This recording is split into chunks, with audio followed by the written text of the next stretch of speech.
ಬಾನು ಮುಸ್ತಾಕ್ ಕ್ಷಮೆ ಕೇಳಿದ್ರೆ ಕೇಸ್ ವಾಪಸ್. ಮಾಜಿ ಸಂಸದ ಪ್ರತಾಪ್ ಸಿಂಹ ಹೊಸ ರಾಗ. ಬಾನು ದಸರಾ ಉದ್ಘಾಟನೆ ಪ್ರಶ್ನಿಸಿ ಹೈಕೋರ್ಟ್ಗೆ ಸಿಂಹ ಅರ್ಜಿ.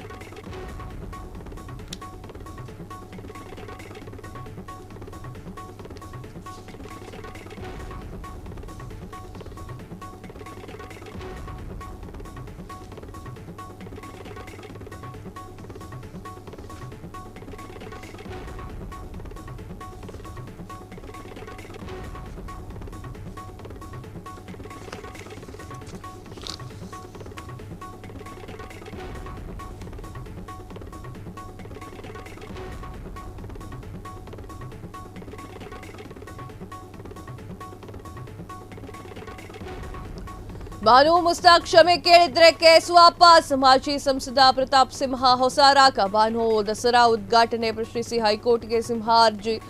ಆಯ್ತು, ಕೋರ್ಟ್ನಲ್ಲಿ ನೋಡಿಕೊಳ್ಳೋಣ ಎಂದಿದ್ದಂತಹ ಸಿಎಂ ಈ ಬೆನ್ನಲ್ಲೇ ಹೊಸ ರಾಗವನ್ನ ತೆಗೆದಿರುವಂತಹ ಪ್ರತಾಪ್ ಸಿಂಹ ಬಾನು ಮುಸ್ತಾಕ್ ಕ್ಷಮೆ ಕೇಳಿದ್ರೆ ಕೇಸ್ ವಾಪಸ್. ಮುಸ್ತಾಕ್ ಆಯ್ಕೆ ಆಗಲೇ ಆದ್ರೆ ನಾನು ಪ್ರಶ್ನೆಯನ್ನ ಮಾಡಿದ್ದೆ.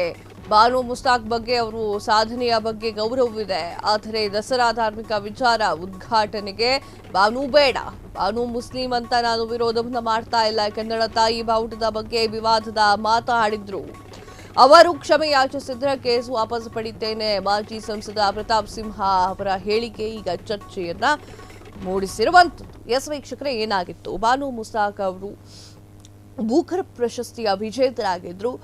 ದೀಪಾ ಬಸ್ತಿ ಅವರು ಬರೆದಂತಹ ಪುಸ್ತಕಕ್ಕೆ ಇವರು ಟ್ರಾನ್ಸ್ಲೇಟ್ ಮಾಡಿದ್ರು. ಸೊ ಆ ಒಂದು ಕಾರಣಕ್ಕೆ ಅವರಿಗೆ ಬೂಕರ್ ಪ್ರಶಸ್ತಿ ಕೂಡ ಸಿಕ್ಕಿತ್ತು. ಬಾನು ಮುಸ್ತಾಕ್ ಅವರು ಬೂಕರ್ ಸಾಧನೆಗೆ ಎಲ್ಲರೂ ಕೂಡ ಚಪ್ಪಾಳೆಯನ್ನು ಕೂಡ ತಟ್ಟಿದ್ರು. ಆದರೆ ದಸರಾ ಉದ್ಘಾಟನೆಗೆ ಬಾನು ಮುಸ್ತಾಕ್ ಅವರನ್ನ ಸರ್ಕಾರ ಆಯ್ಕೆ ಮಾಡುತ್ತೆ. ಆಗ ವಿರೋಧದ ಅಲೆ ಏಳುತ್ತೆ. ಯಾಕೆ? ಮುಸ್ಲಿಂ ಎನ್ನುವಂತಹ ಕಾರಣಕ್ಕ? ನೋ, ಅಲ್ಲ. ಬಾನು ಮುಸ್ತಾಕ್ ಅವರು 2023ರ ಒಂದು ಸಮಾವೇಶದಲ್ಲಿ ಮಾತನಾಡ್ತಾರೆ. ಕರ್ನಾಟಕಕ್ಕೆ ದೇವರ ಸ್ಥಾನವನ್ನ, ಕರ್ನಾಟಕದ ಒಂದು ಭಾಷೆಗೆ ದೇವರ ಸ್ಥಾನವನ್ನ ಕೊಡಲಾಗಿದೆ. ಭುವನೇಶ್ವರಿಗೆ ಹೋಲಿಸಲಾಗಿದೆ ಕನ್ನಡ ಭಾಷೆಯನ್ನ. ಬಾನು ಮುಸ್ತಾಕ್ ಹಾಗೂ ಅವರ ಕುಟುಂಬ ಹೇಗೆ ಮಾತನಾಡಲಿಕ್ಕೆ ಸಾಧ್ಯ ಎನ್ನುವಂತಹ ಮಾತನ್ನ ಬಾನು ಮುಸ್ತಾಕ್ ಅವರು ಆಡಿದ್ರು. ಇದೇ ವಿಚಾರಕ್ಕೆ ಸಂಬಂಧಪಟ್ಟಂತೆ ಸಾಕಷ್ಟು ವಿವಾದಗಳು ಭುಗಿಲೆದ್ದಿವೆ.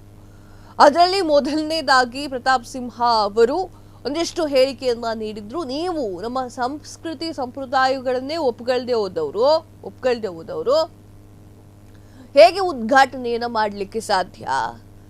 ಅರಿಶಿನ ಕುಂಕುಮವನ್ನೇ ಬಾವುಟ ಮಾಡಿದ್ದೀರಿ ಅಂತ ಹೇಳಿದ್ದಂತಹ ನೀವು ಅರಿಶಿನ ಕುಂಕುಮವನ್ನು ಹಚ್ಕೊಳ್ತೀರಾ? It's not possible. ನಾವು ಯಾವುದೇ ಕಾರಣಕ್ಕೂ ಮುಸ್ಲಿಮರು ಅಲ್ಲಿ ಹೋಗಿ ಉದ್ಘಾಟನೆ ಮಾಡೋದು ಬೇಡ ಅಂತ ಹೇಳ್ತಾ ಇಲ್ಲ, ಆದರೆ ನೀವು ಅವಮಾನ ಮಾಡಿದ್ದೀರಾ ಕನ್ನಡಾಂಬೆಗೆ ಅಂತ ಹೇಳಿ ಪ್ರತಾಪ್ ಸಿಂಹ ಹಾಗೂ ಸಾಕಷ್ಟು ಜನ ಹಿಂದೂ ಪರ ಹೋರಾಟಗಾರರು ಇದನ್ನ ಪ್ರಶ್ನೆ ಮಾಡಿದ್ರು.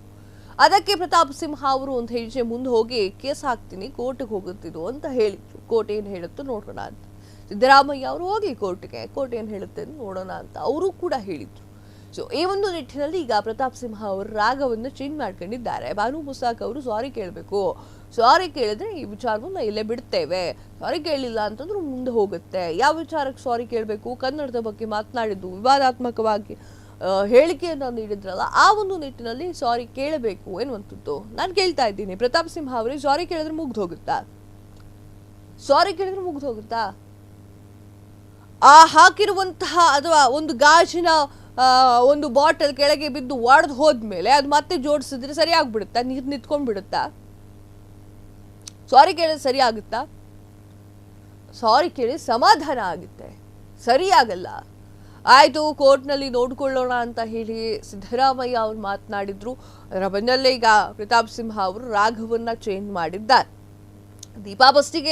ದೀಪಾ ಬಸ್ತಿಯನ್ನು ಕೂಡ ಕರಿಬಹುದಿತ್ತು ಅಂತ ಸಾಕಷ್ಟು ಜನ ಮಾತನಾಡ್ಕೊಳ್ತಾ ಇದ್ರು. ಅದು ಸೆಕೆಂಡರಿ ಬಿಡಿ. ದೀಪಾ ಬಸ್ತಿಯವರ ಮೂಲ ಕೃತಿ ಅದು, ಅದನ್ನ ಇವರು ಅನುವಾದ ಮಾಡಿದ್ರು. ಸೊ ದೀಪಾ ಬಸ್ತಿಯನ್ನ ಕರೀದೆ ಹೋದ್ರೆ ಹೇಗೆ ಎನ್ನುವಂತಹ ಪ್ರಶ್ನೆಯನ್ನ ಮಾಡಿರುವಂಥದ್ದು. ಕೊಟ್ಟಿರುವಂತಹ ಬೂಕರ್ ಪ್ರಶಸ್ತಿ ಏನ್ ಬಂದಿದೆ, ಆ ಅವಾರ್ಡ್ ಬಂದ್ಬಿಟ್ಟು ದೀಪಾ ಬಸ್ತಿಗೆ ಹೋಗಿರುವಂಥದ್ದು. ದುಡ್ಡನ್ನ ಡಿವೈಡ್ ಮಾಡಲಾಗಿದೆ. ನಿಜ ಇದು, ದೀಪಾ ಬಸ್ತಿಯನ್ನ ಯಾಕೆ ಕರೆಸಿಲ್ಲ? ಇದು ಕೂಡ ಪ್ರಶ್ನೆಯನ್ನ ಸಾಕಷ್ಟು ಜನ ಕೇಳ್ತಾ ಇದ್ದಾರೆ. ಸಿದ್ದರಾಮಯ್ಯ ಅವರು ಉತ್ತರ ಕೊಡ್ಬೇಕು. ಬಾನು ಮುಸ್ತಾಕ್ ಅವ್ರು ಮಾತ್ರ ಕಾಣಿಸೋದು, ದೀಪಾ ಬಸ್ತಿ ಅವ್ರು ಯಾಕಿಲ್ಲ? ದೀಪಾ ಬಸ್ತಿಯವರ ಮೂಲ ಕೃತಿ ಅಲ್ವೇ ಅದು? ಅದಕ್ಕೆ ಬೂಖರ್ ಬಂದಿದ್ದಲ್ವೇ? ಸುವಾಯ್ ದೀಪಾ ಬಸ್ತಿಯನ್ನು ಯಾಕೆ ಕರೆಸಿಲ್ಲ? ಎಲ್ಲದಕ್ಕೂ ಕೂಡ ಸಿದ್ದರಾಮಯ್ಯ ಅವರೇ ಉತ್ತರ ಕೊಡಬೇಕಾಗಿದೆ. ಈಗ ಪ್ರತಾಪ್ ಸಿಂಹ ಅವ್ರ ಹೊಸ ರಾಗ ಬೇರೆ ಆಗಿದೆ, ಕ್ಷಮೆಯನ್ನ ಕೇಳಬೇಕು ಅನ್ನುವಂಥ. ಕ್ಷಣ ಕ್ಷಣದ ಸುದ್ದಿಗಳಿಗಾಗಿ ಫ್ರೀಡಂ ಟಿವಿ ಸಬ್ಸ್ಕ್ರೈಬ್ ಮಾಡಿ, ಲೈಕ್ ಮಾಡಿ ಹಾಗೂ ಫಾಲೋ ಮಾಡಿ. ಹೊಸ ಸುದ್ದಿಗಳ ನೋಟಿಫಿಕೇಶನ್ಗಾಗಿ ಬೆಲ್ ಐಕಾನ್ ಮೇಲೆ ಕ್ಲಿಕ್ ಮಾಡಿ.